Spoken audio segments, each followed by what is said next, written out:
Hi, everyone. Hi. Welcome back. Appreciate you being here. Thank you.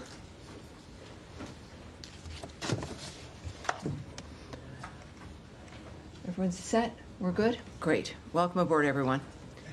Thank you again for being here. For generations, the Middle East has been dealing with the world's largest state sponsor of terrorism, with the attack on Israel on October 7th by Hamas, reminding us of what's at stake.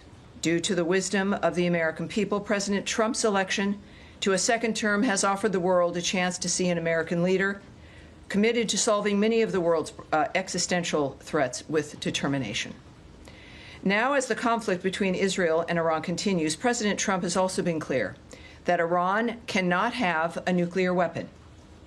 Secretary of State Marco Rubio has also stated that fact, as he has traveled the world working to implement President Trump's vision of peace and security. That statement has also been uttered from this podium many times. The fact that Iran cannot have a nuclear weapon is clear.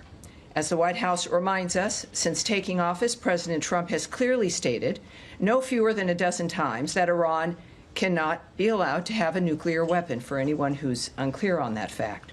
President Trump has made the same pledge no fewer than 40 times before taking office, even as far back as 2011. One of the highest priorities of the Trump administration is the safety and security of the American people. To that end, the Department of State has established the Middle East Task Force to help coordinate support for U.S. citizens, our U.S. diplomatic missions, and personnel and diplomatic engagement. The task force is operating 24 hours a day. Over the past week, to help keep U.S. citizens informed, we have issued more than 30 security alerts to countries in the region and updated the travel advisories for Iraq and Israel. We remind U.S. citizens not to travel to Israel or Iraq and not to travel to Iran under any circumstances. We continue to monitor the complex and rapidly evolving situation on the ground as we continue to assess and address the needs of U.S. citizens. We urge all U.S. citizens to regularly visit travel.state.gov for the latest travel advisories and security updates, and to enroll in the Smart Traveler Enrollment Program, also known as STEP, to receive timely alerts and guidance from the State Department. For Americans needing assistance, and there we have a bit of the website there for you, call +1 202 501 4444. That number again is +1 202 501 4444. If you're on that website, you can also click on that red box. It will take you to a page where you can search for the embassy of your interest, where you are, where you would like to connect to be able to get help from the embassy in the country where you are. And of course, the numbers there as well for your closest U.S. embassy. I also want to add a couple other things here as we're dealing with this. It is certainly a rapidly evolving dynamic, but to conclude the topper here today, I want to recognize the State Department and other U.S. government teams around the world working under threat on behalf of the American people, particularly those in Israel and Ukraine, who spent another night sheltering in bunkers as they came under attack. Our priority is the safety of Americans overseas and here at home. It is the priority of Secretary Marco Rubio. It is the priority of everyone who works in this building, and the thousands of American citizens who work anonymously and whom you will never see, who are working in embassies and consulates around the world and working with those local nations to be there for American citizens and to help facilitate American diplomacy. Our priority is the safety of Americans, yes, here at home, but also overseas. We thank all of those working on behalf of the American people, all of you watching from home and from around the world.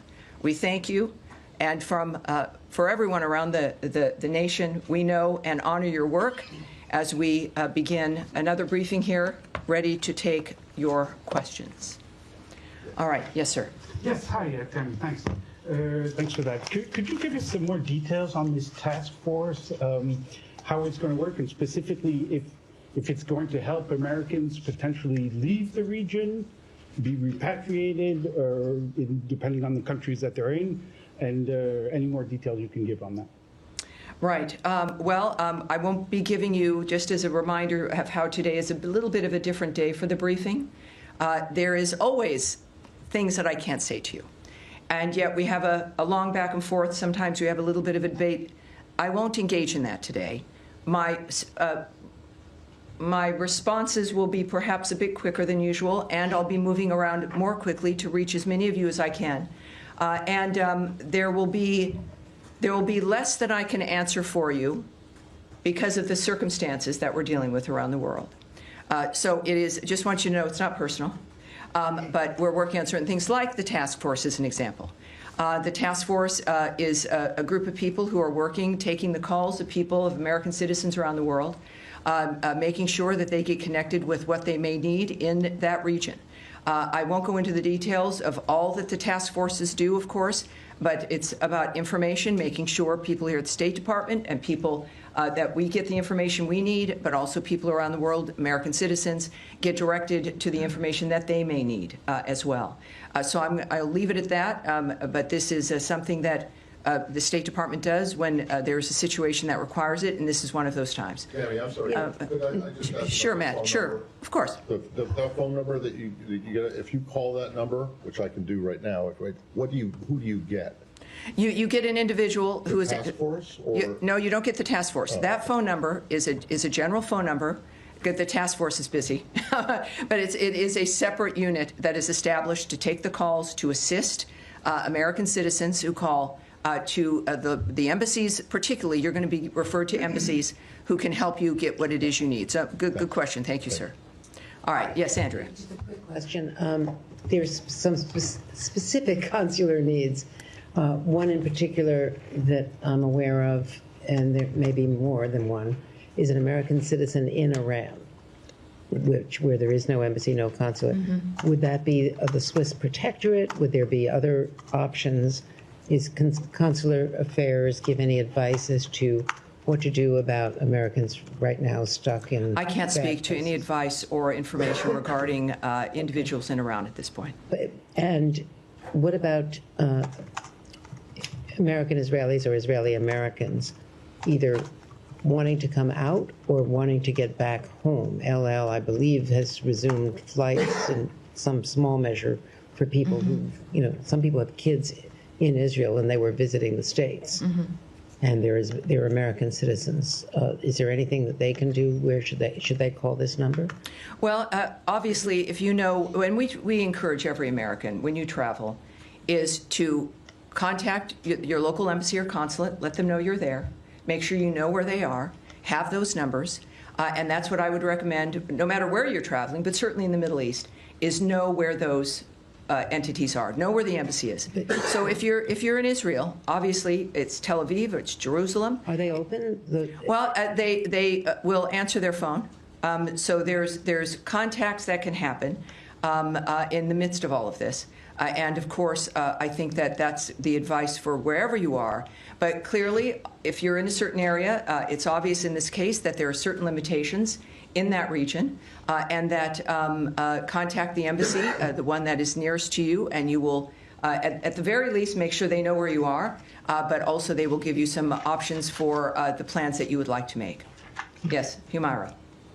Tammy, I understand your limitations, but I have to ask this. I know you do. It's your job, and I appreciate that. I'm here to take questions, not necessarily always answer them. Yeah, yes, night President Trump said he wants a real end, not a ceasefire. So does the United States support or pursue regime change in Iran, or are we just talking about dismantling Iran's nuclear enrichment, and would that include the United States helping Israel strike Fordo? Well, I'm certainly not going to characterize what President Trump says or tweets, for that matter. He doesn't need characterizing. He's one of the most transparent, one of the most clear individuals that we've known.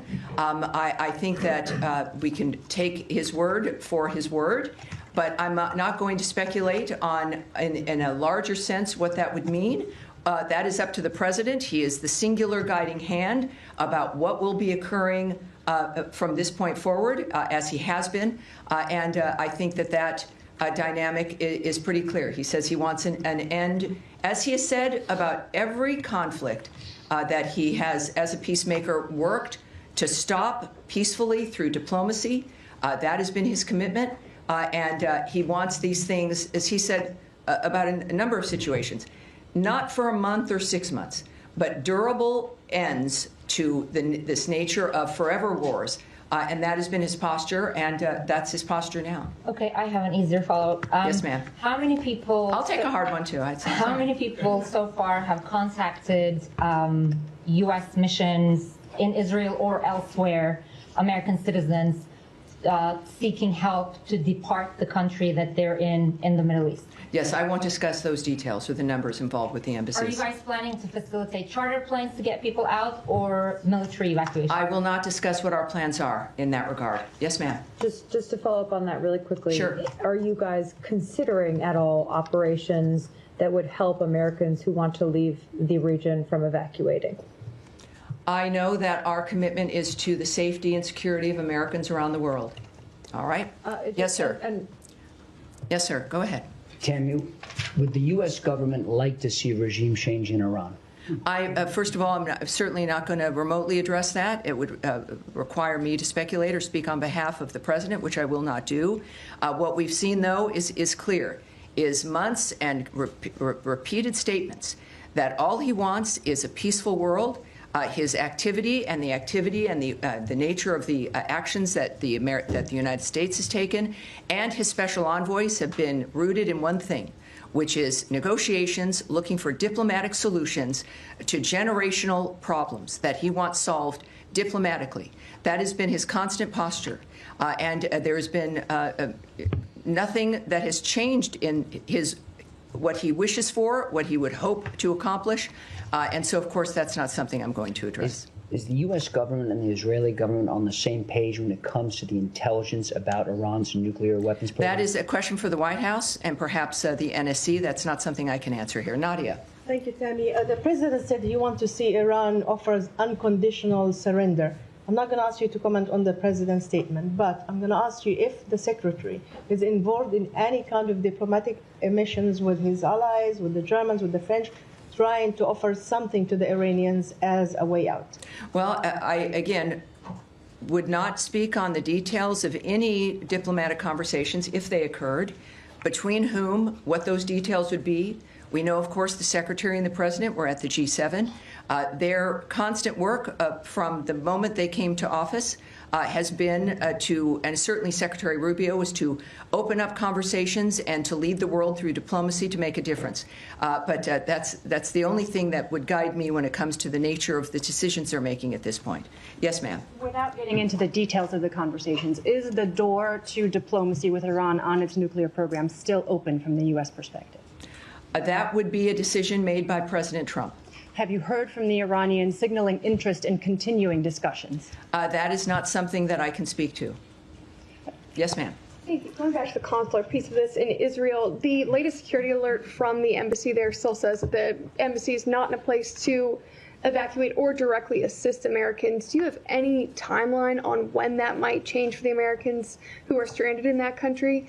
And just looking at how quickly the security situation has changed there, the travel alert was raised to a level 4 from a level 3 for the entirety of the country. Is that a sign that the State Department was caught on its back foot a little bit by this change because Americans still can't get help?